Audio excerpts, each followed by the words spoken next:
Janessa. Hi, I'm Tessa. Hi, I'm Sienna. Hi, I'm Kimberly. And this is our project. I'm Janessa, and I'm doing Baron de Montesquieu. Baron de Montesquieu was born to a wealthy family at Liberty, France on January 18, 1689. He was a French jurist, political philosopher, and well-known author who devoted his life to the study of political liberty. He went to Julia College, a Catholic private teaching institution. Montesquieu considered Britain to be the best governed and balanced country in the world at the time. He was an outspoken opponent of absolute monarchy.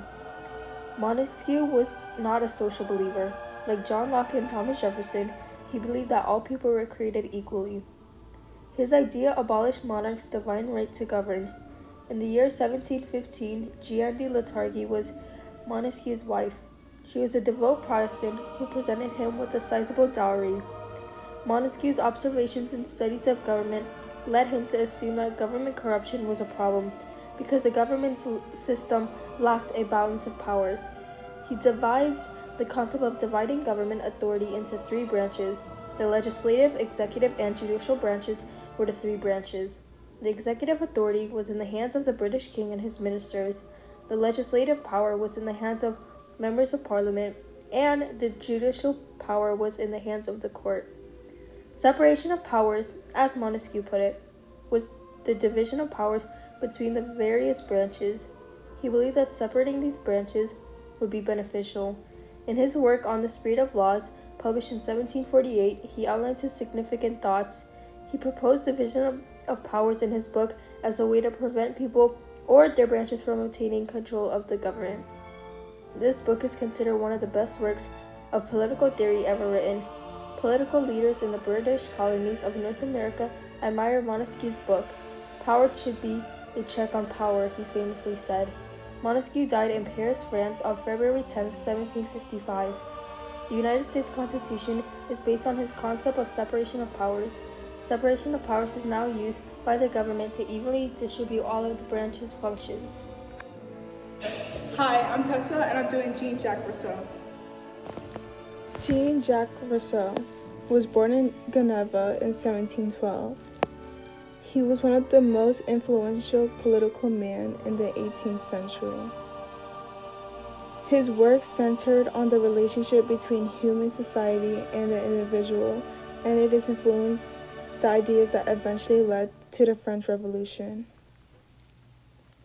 Rousseau, the son of the poor Swiss watchmaker and an essayist. The majority of the philosophers felt that science and art will enhance people's lives in general. However, Rousseau claimed that society had tainted people's goodness. Man is born free, yet he is enslaved everywhere, he wrote.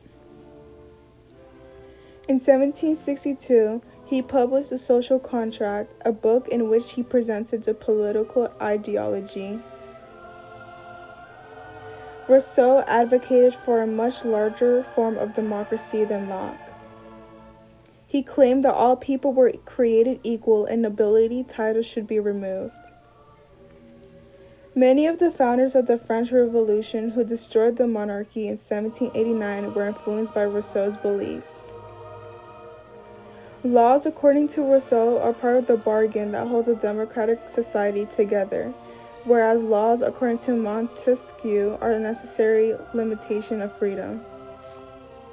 Rousseau and Montesquieu believed that society should be governed by fair and just rules rather than rulers or unrestrained mobs.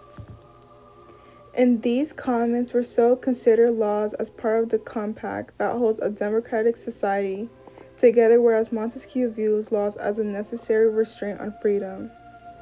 Jean-Jacques Rousseau died at the age of 66 on July 2, 1778 in France.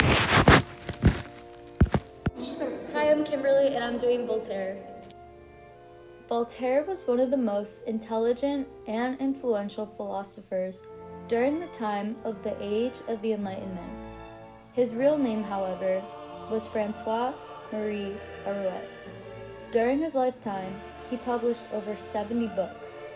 These books were philosophical, dramas, and political essays. High officials of the government clergy, and aristocracy often targeted Voltaire. He was known to have a sharp tongue, which eventually had him sent to prison on many different occasions. Later in his life, he was forced to exile to England. Throughout his career, Voltaire always advocated for basic human rights. He fought for reason, tolerance, freedom of speech, and religious freedoms. Writing was his superpower and defense against those who opposed him. Although Voltaire gained supporters, he also gained many enemies. Voltaire's fierce and persistent attitude throughout his life inspired others to live like him. Voltaire befriended the Prussian king Frederick II. Both men shared common interests and qualities.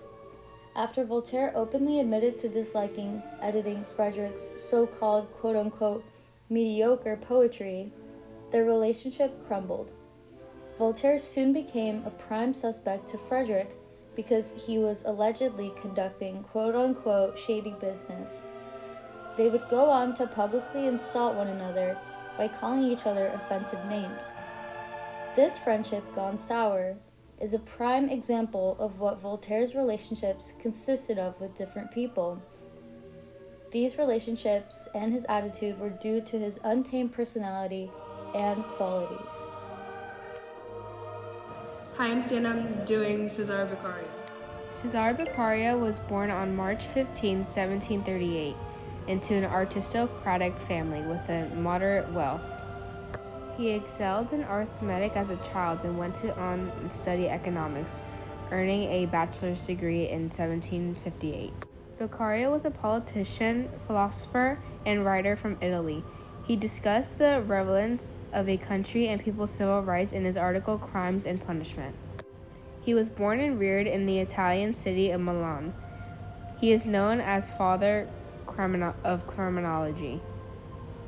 He was a practicing Catholic. He was inspired by the French philosophers because of his interest in political and economic matters. He was one of the original members of the Academy of Fichte, a group dedicated to economic, political, and administrative change. He started his profession in economics and has remained in it for the rest of his life. He believes that the laws are intact to protect the environment, to prevent an act of violence perpetrated by a single individual or a group of people against a private citizen. Beccaria believed that any punishment should be public, fast, and equal. The point of punishment, according to Beccaria, is to put off the offender from performing the offense again, as well as others from doing so in the future. The force of penalty should be based on the harm caused by the offense rather than the offender's intent, and it should be more acute than is necessary to achieve deterrence. Beccaria opposes the capital punishment unless in very limited circumstances, and he believes that torture should never be used against someone whose guilt has not been proven in court. In addition, the editorial mentioned penalties, incarnation, exiled have been mentioned.